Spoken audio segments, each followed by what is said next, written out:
Don't you love it when things are both easier and more affordable? Like when the rain washes your car for you. Or like when you save up to 10% by bundling your renters and auto insurance with USAA. Bundle with USAA and start saving. Get a quote today. This episode is brought to you by Audi. The road is calling.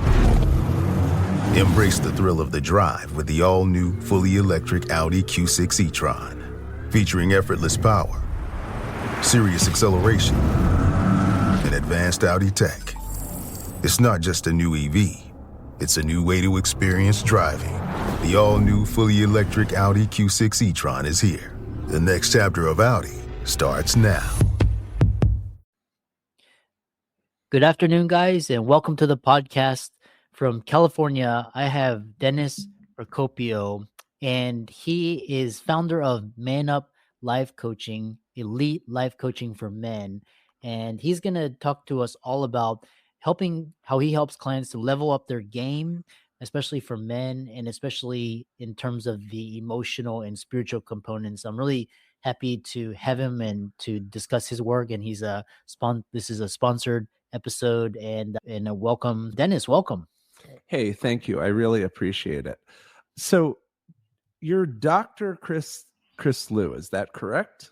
Yes. Yeah. Everybody calls me Chris for the podcast. Yes. Okay. So I'll drop the formalities and I'll just call you Chris here. Okay. But respect.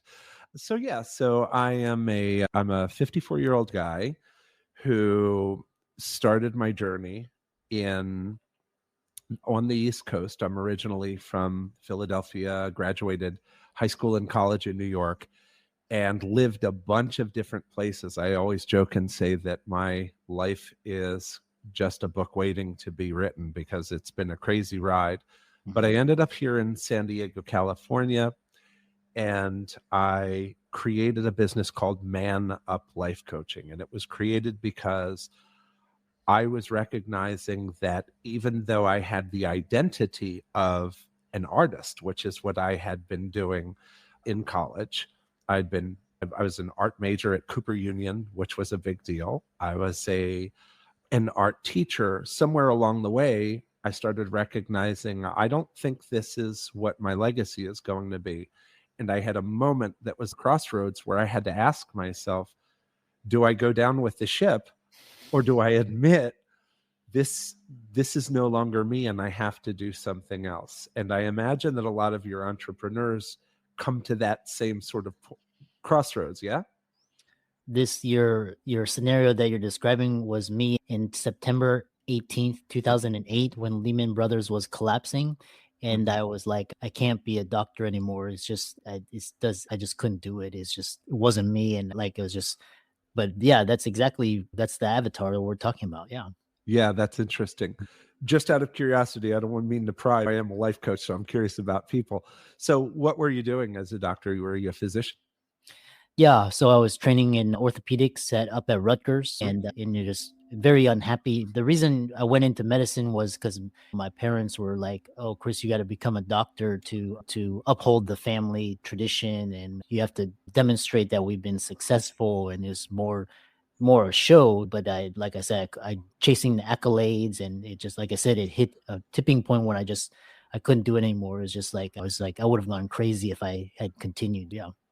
Yeah, it's funny because I have a lot of clients who are either South Asian or East Asian. And, that, let's face it, there's a cultural thing there, which is that we're investing in you and we're looking for an ROI. Yeah. Yeah. So when you changed, and I'm going to loop back to how Man Up Life Coaching operates here, but I'm very curious. So when you changed hats, so to speak, what was your process for saying, I'm not going to be a doctor anymore, and this is what I want to do instead? Luckily, I had developed a skill and an interest in investing on the side. I had built up a good, very nice savings. I had no debt, and I had real estate investment properties. So I was okay. And then when the breaking point was, I couldn't do it anymore. I was just like, I walked into my chairman's office and I turned in my keys, badge, and pager, and I was like, see you later. And then very abrupt, and the transition was a little bit rocky because everybody thought I had lost it. And Yeah. And you had to deal with this kind of stigma of, oh, you quit, oh, you let your parents down, oh, you let society down, oh, we invested so much into you. So it was a 1 or 2 year process of just regrouping and rebalancing and just reframing and refocusing, eventually getting back on track. So Are you doing as well now financially as you were then? yeah, so that's a great question. That 1 or 2 year period of reset. So I decided I was going to be very successful in other areas. So I was, and that was in the area of investing. I was able to retire. I became a multimillionaire when I was 38 years old. Nice. And a lot of my colleagues, they're either broke or in debt or just still working. So they make probably 500K plus per year, but they don't own or control their time. That they have to ask for vacation and time off and things like that. I control my time, my income, where I live, who I work with, who I associate with. So, yeah. Wonderful. Yeah, it's funny that you say that. Over the years, my business, Man Up Life Coaching, I've been operating for the past over a decade now under this brand. And my client demographic has a tendency to be, at least for me as a coach, because I'm 54. So as I've aged, my clients have aged with me. Yeah. And my demographic tends to be guys between 30 something and maybe mid to late 50s. I have some late 60s. I have some early 20s, but my sweet spot is there. And I've worked with a lot of guys in medicine. And they've explained to me how, especially some of the older guys, how the landscape has changed. Being a doctor isn't what it used to be. And again, not to get us in trouble here, the scene is that when you go to work in one of these medical facilities, you're going to work for a medical admin team, and you're an employee. And I love to hear your story. So would you say that you're happier now as a result of the choices that you made? Yeah, obviously, of course. Otherwise, like I said, at that point in 2008, when everything was like a very just a low energy, low vibrational state, very angry. And Yes. now I'm in a higher energy and vibrational state, and I'm doing what I want to do. Like I said, I don't need to worry about money anymore. Yeah. And like I can do what I want to do. Yeah. And if I don't want to do it, I just tell you I don't want to do it. Yeah. Yeah. So you have autonomy, which is really, nothing is more valuable than autonomy. It's your own peace of mind. I also noticed that you're using language like vibrational state. Do you meditate? Yes, I do. Yes. Yeah, I do. But yeah. Good. The reason that I ask is because meditation is a key component of what we do here at Man Up Life Coaching. So some of the guys who I've dealt with over the years, who have been where you are, who have wanted to make a switch, one of the big fears that they have, and I'm sure you'll relate to this, it always starts with, I'm satisfying my how, but I'm not satisfying my why. I've figured out how to make money, but I haven't figured out why to make money. Do you identify with that? It's the classic dilemma. A lot of people, they go to work to earn a paycheck, and then basically they're stuck because if they don't like it, I think it's 90% of people, they hate their jobs, or they hate their boss, or they're just like stuck in boring, like meaningless lives. And I think it's 90%, but they have to, because they have no other choice. And it's just like when you start to do things that have more purpose and meaning, as opposed to, what I found interesting was people will kill themselves over working for a paycheck. And basically, money and a paycheck is an idea, and money is just basically paper and ink. Now it's like digits. Jerome Powell can just put in the U.S. bank account $1 trillion, and it's there. So it's amazing what people will do for that number. But ultimately, it's about freedom. Yeah, it's really about freedom. And so when my guys come to me, usually the process is the same. A guy is in his anywhere from late 20s and he's very career minded, to mid 30s and he's really in the middle of the rat race, or 40s and he's saying, it's almost time for me to check out here. I either need to double down on this thing that I'm doing and that I don't like, or now's the time for me to make a move. And the first thing that he has to deal with is his own self-judgment. I have observed that there is something called a failure script, and I'll share it with you at the risk of hijacking the microphone here and monologue for a second. Okay.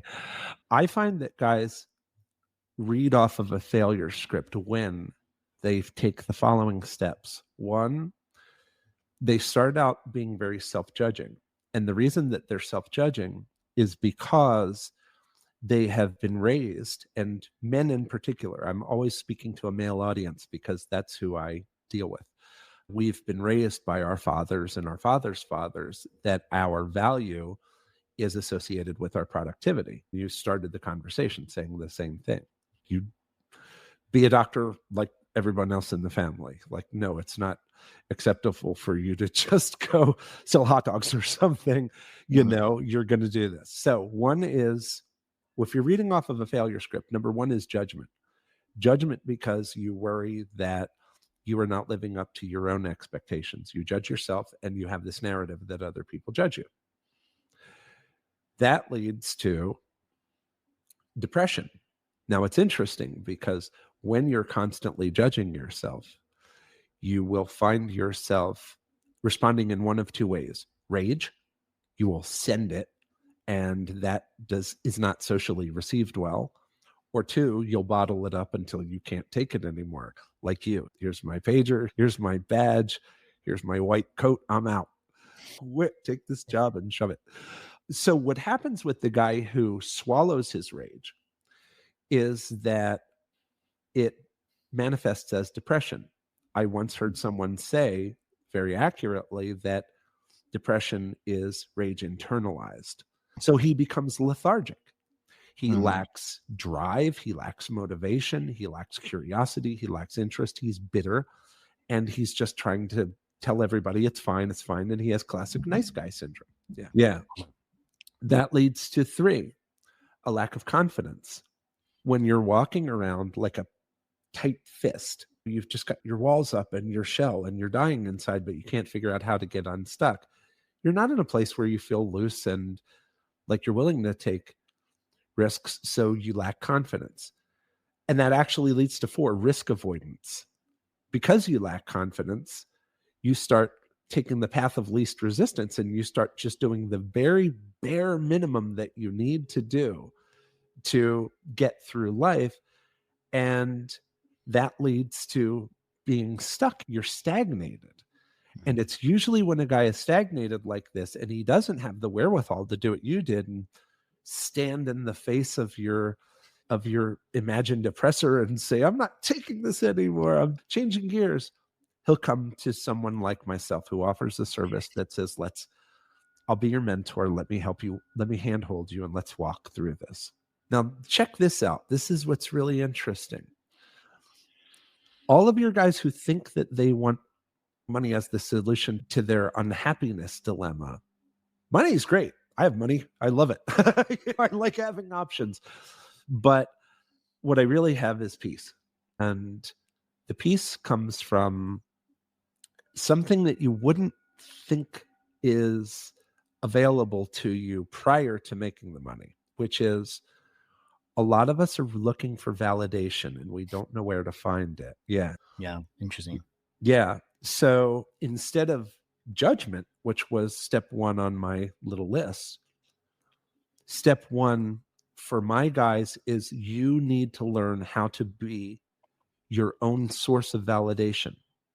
Now, where do guys go for artificial validation? They go to dopamine traps. They go to doom scrolling. They go to pornography. They go to dating sites or apps. They go to chasing women around. They go to anything that gets them compliments or makes people praise them in some way. But in reality, what they need is they need to validate themselves. So a way that we do that in coaching is we literally self-validate. I'll have my clients sit in front of a mirror for 20 minutes and say, you're the man. You're awesome. You're so cool. You're the guy. You're happy, you're healthy, you are wealthy, you are strong, you are lean, you are fit.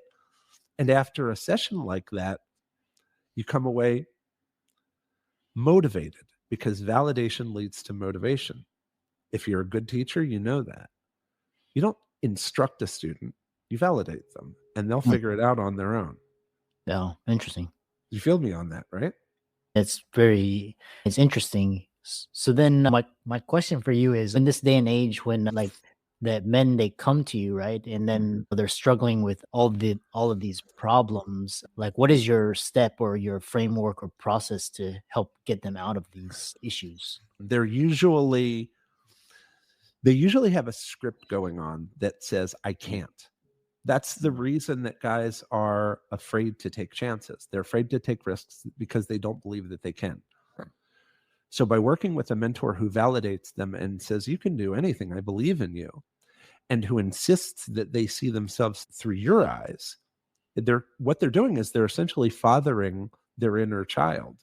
They're healing a father wound there, and they're replacing a narrative that, instead of hearing in the background of their mind, you're not good enough. And so they're completely self-conscious, and they're not even present because they're constantly seeing themselves through this like selfie cam view, if you understand what I mean. Yeah. They're like looking at themselves with the selfie stick, and they're so aware of how they're perceived by other people or by imaginary people that they're not present. Mm-hmm. So one of the things I have them do is I have them get comfortable with receiving validation. For instance, you're a handsome, brave, educated, smart guy who made a ton of money. That's freaking awesome. You know what I mean? You have to remind yourself of that all the time. Otherwise, your brain goes and it starts picking out all the bad stuff. So one is validation. Validation leads to motivation. You find yourself motivated. When I see my clients get motivated, the next thing I have them do is I have them stack good habits. Let's get your exercise under control. Let's make sure that your health and fitness are there, because you're not going to feel good about yourself if you're skinny fat or if you're weak or whatever. So my guys respond very well to exercise. Diet. Let's make sure that your diet is sensible. Personal organization. A lot of my guys are very disorganized because they're smart, and smart people have trouble with organization, believe it or not. Yeah. So I have to reteach guys how to use a calendar. Just use a calendar and get stuff done. What else do we do? A big one is, no matter where you come from spiritually, I have guys who are Jewish, I have guys who are Christian, I have guys who are Buddhist, Taoist, Zoroastrian, forget it, all over the map. Muslim, I don't care how you imagine a higher power. If you think that there is something, an intellect that is greater than your own intellect that you borrow from, then pound for pound, there is no exercise better than meditating, so that you can be still in that space and that you can know what being present with that intelligence is. And I've seen studies.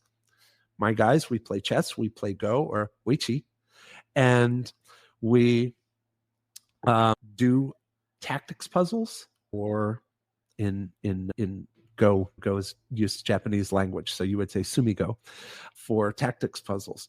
When we do tactics puzzles, guys get stuck at a certain level, they go and they meditate, they come back, and then they crush the puzzles that they were just struggling with.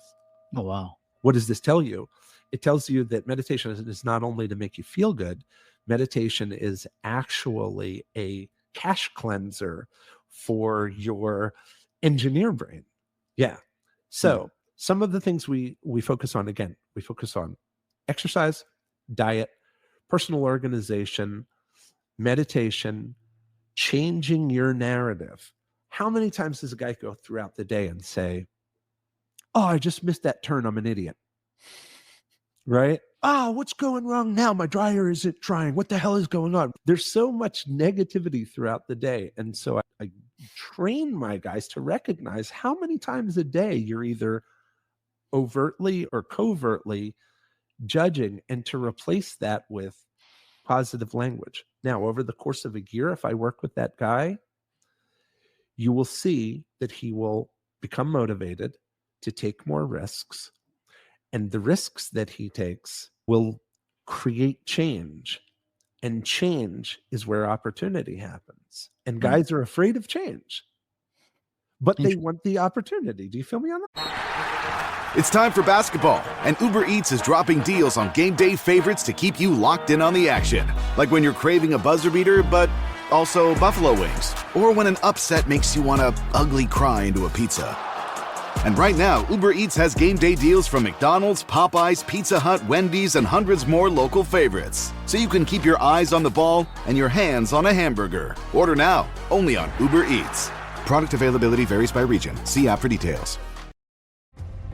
Get ready for Netflix's gripping new medical drama, Pulse. Set in a cutting-edge Miami trauma center, third-year resident Dr. Danny Sims is unexpectedly thrust into a promotion when beloved chief resident Dr. Xander Phillips gets suspended. Then, with the emotional and physical stakes at their highest, a storm will push the hospital and its residents to their limits. Witness how life can change in a heartbeat when you're operating under pressure. Watch Pulse, only on Netflix. Yeah.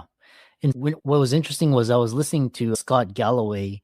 He's got some very interesting ideas. He's a professor at NYU, and I think he's got a podcast called Prof G or what. But he's talking about this day and age where the masculinity, the modern male, is basically got decimated by, and I hate to say it, but it got decimated by feminism. And men don't know their place. You can't approach a woman. You have to be careful of harassment. You can't speak your mind. You have to be like politically correct. Things like, so what, I don't know, this is like a social cultural I'm problem. with you. I'm listening. Yeah. Come on. Yeah. So the question is essentially, basically, you're saying speak to that.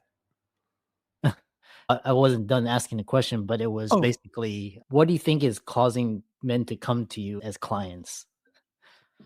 I understand your question. Okay. Sorry if I stepped on you there. One of the things that causes guys to come to me more than anything else is they have either tried therapy, clinical therapy, and it hasn't been effective for them because in a clinical environment, a psychiatrist is looking for the med to prescribe.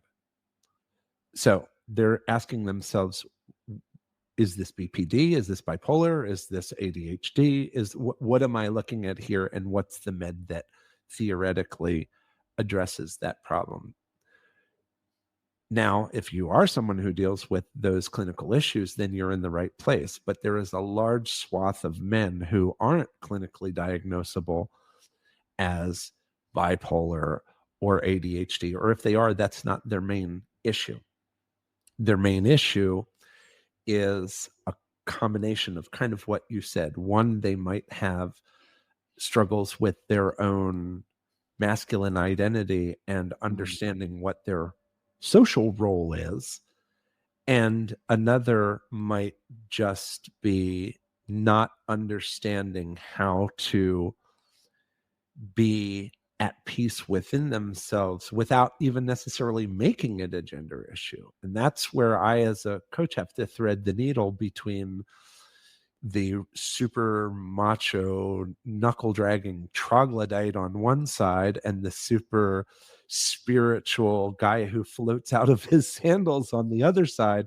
And I have to play the middle. When men come to Man Up Life coaching, it's because they are looking for a male mentor. They are looking for someone who let's reverse it. If a woman goes to a male gynecologist, he might academically understand the lay of the land. But if she says, I have ovarian cramps, he can't say, oh yeah, those hurt. I understand that. He doesn't have the apparatus. He's well-intentioned, but let's face it, right? So when men come to a male coach, it's because they're looking for the kind of mentorship that is historically, let's say, Morpheus and Neo from the Matrix, or Obi-Wan or Yoda and Luke.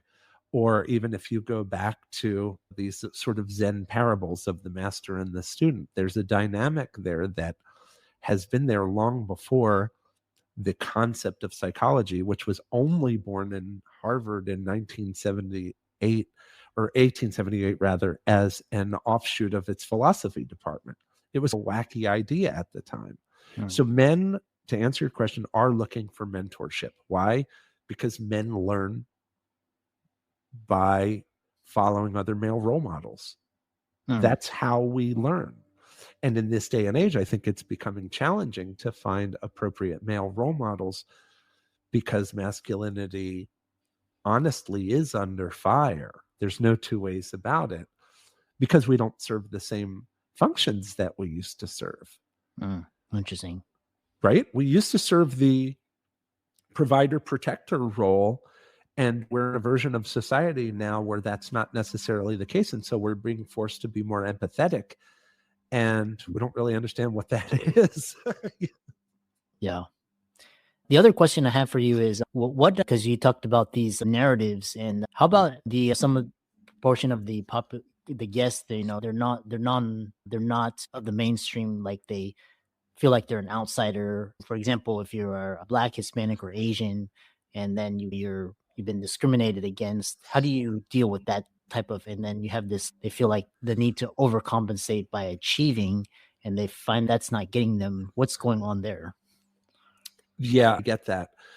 So I have clients who are, not all of my clients are white guys. Let's just put it that way. So I have clients who are Indian. I have clients who are Korean, Chinese, and Indian, North Indian, South Indian, Muslim, Hindu, whatever the case may be. And they end up in America either on a visa or they're first or second generation, but they recognize that they're perceived differently. The Korean American kid who's raised in the Midwest, thinks of himself as just a bro, but is also hyper aware of the fact that he's Asian to his white friends, is necessarily going to be dealing with stereotypes, right?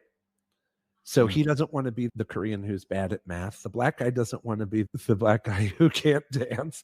Like me, I'm a Jewish Italian who doesn't want to. What do you mean you're bad at accounting? You're Jewish. So there are all of these stereotypes that I think that we have to deal with. And thankfully, as men, when you really do find good friends, just like when you're in the military, your friends will break your balls, man. They'll give you shit, but they'll love you at the end of the day for who you are. And I think it's those male relationships that matter more than anything. And if you're in your head about being othered, that's a you thing that you're projecting a lot of times that your friends aren't necessarily projecting. The thing that you think makes you stand out in a bad way makes you stand out as cool to them. Interesting. I've heard this from a lot of different guys. Now, like I said, as a Jewish Italian male, can I speak for the African American experience? No. Yeah. Can I speak for what it is to be Indian, Asian? No. But I can speak for what it is to work with clients who, on my watch, have discovered the thing that I thought made me an outsider is actually the thing that makes me cool. And I can tell you, my son, Bennett, who's 14 years old, he is born with achondroplasia dwarfism, which you know what that is. Yeah. And he's also level 3 autism. And he's a redhead. So he's a ginger kid. So he's a triple threat. He is as not normal, quote unquote, as you get. He's short. He's got some perception or just processing challenges. And he looks different in lots of ways. As his father, I haven't walked around scowling at other people, expecting them to be insensitive to him, nor am I like, oh, I got to get this kid into Harvard to compensate for his obvious challenges. Dude's not going to Harvard. He's not playing professional basketball. He's not going to be a roofer with that white skin and red hair. We just have to recognize that there are differences. And the game that we play, man, the game that we play is brotherly love.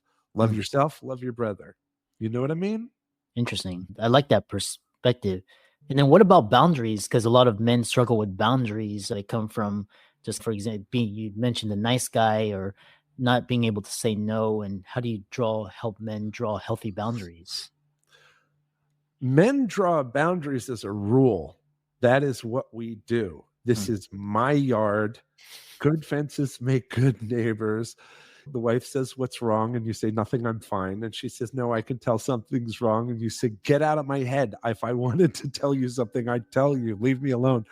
Men are very good at drawing boundaries. I don't think that's an issue. We have a tendency to want to make walls rather than bridges. So with guys who might have nice guy syndrome, however, if they are accommodators, and if they aren't comfortable drawing boundaries, then I just look at it like a deal. I say, you have no obligation in a relationship to do anything for anyone else. Everything is a negotiation. For example, in my relationship with my wife, she's a lawyer. She negotiates well. And if she says, I expect you to do A, B, C, or D, I expect you to take out the trash, I'll say, I don't think that I inherently am responsible for taking out the trash because I'm male, but I'm willing to take out the trash. What do you got? All right, then you take out the trash and I'll do the dishes. Okay, deal. Can I send you an email that says you sign off on this, that you stipulate to this arrangement? So the best way, in my observation, and this is what I coach, is if you are a guy who has challenges setting up firm boundaries, there's 3 rules you follow. Before you speak, is it true? Is it necessary? And is it kind? Right? Is it true? Hey, you overstepped a little bit and I'm not mad at you, but I'd like to delineate a boundary here. If the other person has a problem, that's them. That's a them problem. That's not a you problem. 2, is it necessary? It's clearly necessary. You're not respecting the boundaries. So now I have to politely but authoritatively ask if we can fix this dynamic. And then 3, is it kind? I think you've gotten enough of a soundbite from me by now to get a sense that I'm a guy who's kind, although my kindness isn't ever taken for weakness because I'm Italian. We negotiate. You like your knees. Deals. Yeah. So I think that answers your question. Yeah. Yeah. And so talk about some of the results that you've seen and then how can people find you? It was really interesting conversation. Yeah, man, I've really enjoyed talking to you. Honestly, you remind me, if I could be real with you, remind me of clients that I have. And you strike me as somebody I'd love to get to know better. So if some of the experiences that I've had, I work with guys who tend to be not just profit driven, but success driven. And I tried to make that statement because I have guys who are, despite the fact that my prices are almost embarrassingly low, I keep them low because I want to make sure that I can help the people who need the help. I want to get the guys who haven't maybe made it yet, but I also have the guys who are, like you say, double and triple digit millionaires. No billionaires yet, but I'm getting there. I'm still scaling. I'm not done. But the guys who I work with have in common that they have a before and after. The before is that they're in survival mode and they're trying to get to the next level. Survival mode for them either means that they aren't making the money they want to make, they aren't in the relationship that they want to be in, they aren't the father they want to be, they are stressed out and they're just not present with their wife or kids, they have a tough time sleeping at night because they're just super stressed and there's no amount of money. I can't tell you the dudes I've talked off of the ledge who have money in the bank and were ready to just delete themselves because of their stress levels. Wow. So it's a thing. Wow. So a before and an after for me is not that I make people rich necessarily. It's that I make people confront their truth, like you've done in your own life, which is why I love talking to you. Yeah. Confront your own truth, follow that path, be willing to deal with your own self-doubt, be willing to deal with others' doubt, stay the course, make moves that eventually lead to small successes, build on those successes so that you go from survival mode to maintenance mode, which is when you're maintaining some of the programming that I've given you or one of my coaches has given you. And then creative mode, which is trippy, is when And you know what this feels like, I'm sure, when your investment into your creative endeavors takes its own life, and instead of you pushing it along, it starts pulling you along. It has its own energy. It just has its own, like you say, it has its own vibration. It has its own current. And so my job is to get guys from survival mode into maintenance mode using this coaching, and then finally into creative mode, where they are optimally creative and living the life that they truly are able to live while they're young enough to do it and to really enjoy being alive, so that they don't look back and say woulda, coulda, shoulda. So that's me in a sort of a little sum up nutshell. Yeah, really fascinating.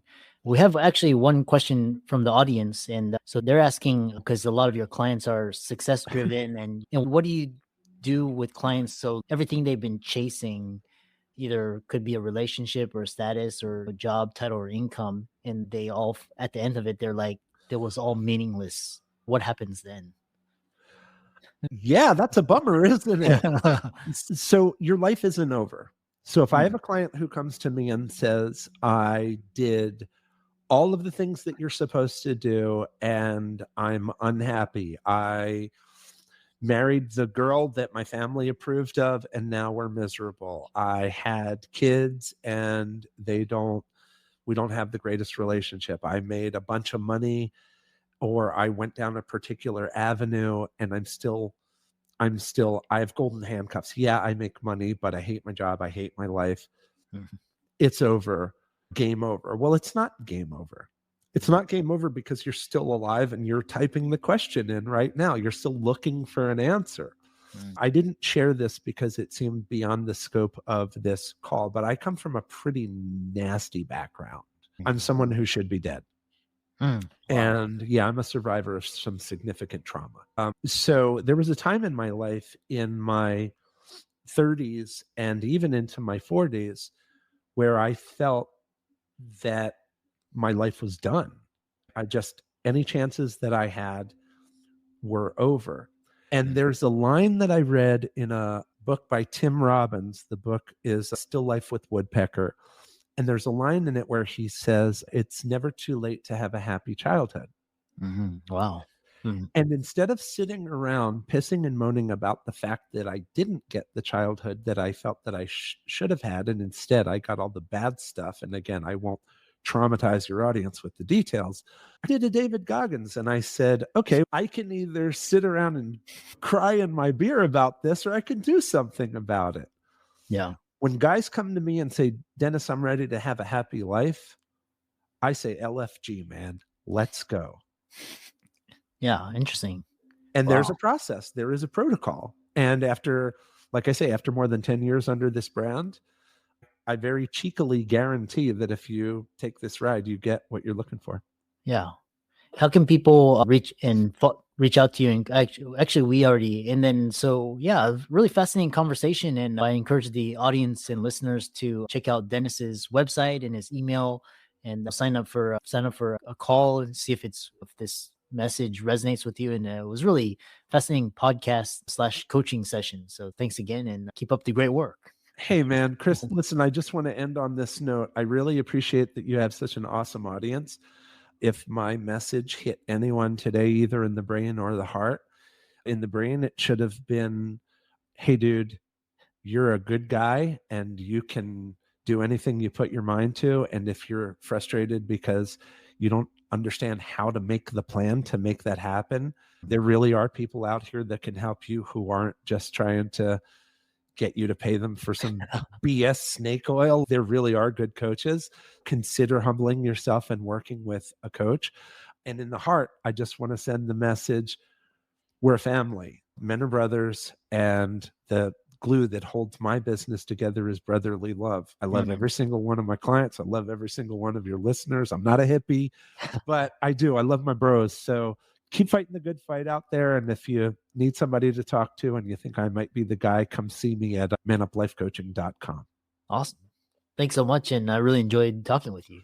I enjoyed talking with you too. Thanks so much, Chris.